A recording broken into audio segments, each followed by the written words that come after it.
Americans today.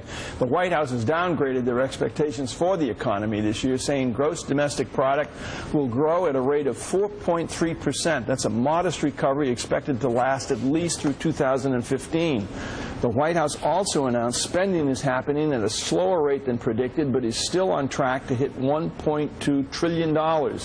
Steve Rattner, you're the brainiac here with regard to the economy with the numbers. I was looking at some of the charts that you have. Consumer confidence and consumer spending.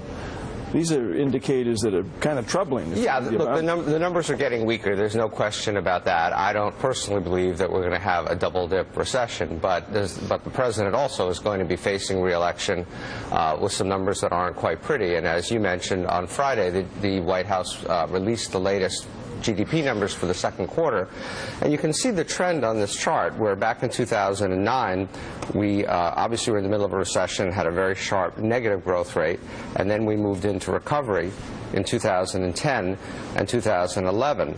But as you looked in the first half of 2012, which are these two bars to the right, you can see that the economy is slowing down, and we're now at a 1.5% rate of growth of GDP. This is not fast enough to allow the economy to add enough jobs to bring down the unemployment rate. That's really the core of the issue. And so when you have this kind of a GDP number, it may be an abstract concept to most Americans, but when it translates itself into jobs, I think they'll understand it pretty well. Oddly enough, housing did pretty well in the quarter off of a very low base.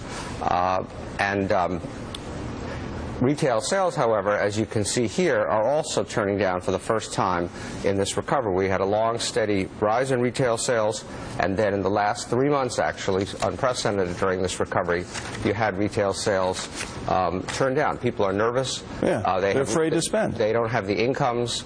They're holding back at the moment. If you then turn to manufacturing as another example of weakness in the economy, manufacturing has been one of our strengths through this. The way this chart works, anything above 50% is positive, so you can see that we had this long positive period of manufacturing expansion after the recession, but it's just now, this latest month, gone down to 49.7%, which is a contraction in manufacturing. A lot of it has to do with the slowdown in Europe and the slowdown around the world, where simply there isn't as much demand for our manufacturing goods as there was before. Steve Rattner, Bobby Jones always talked about golf being between the ears. A lot of times that has to do with the economy. Also, we see all these numbers, but at the end of the day, it comes down to how confident people are that they can get the money out of their wallet and spend it if they have it. What's consumer confidence look like right now? Are Americans getting more or less confident as we move towards the election? Well, Joe, you gave me a great segue to the last chart, which will show you what's happening in consumer confidence as we're moving closer to the election, which is not good. Consumer confidence dropped here.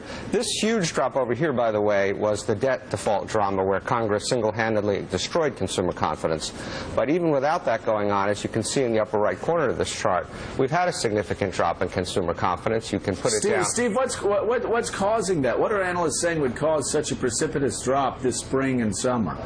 A whole mix of things going on in the world that make people nervous, whether it's the Middle East, whether it's the unemployment numbers, whether it's the fiscal cliff, what's going to happen at the end of the year with taxes and the budget finally starting to bear, the whole political uncertainty. It's all, I think, starting to weigh on consumers, and they're just getting nervous.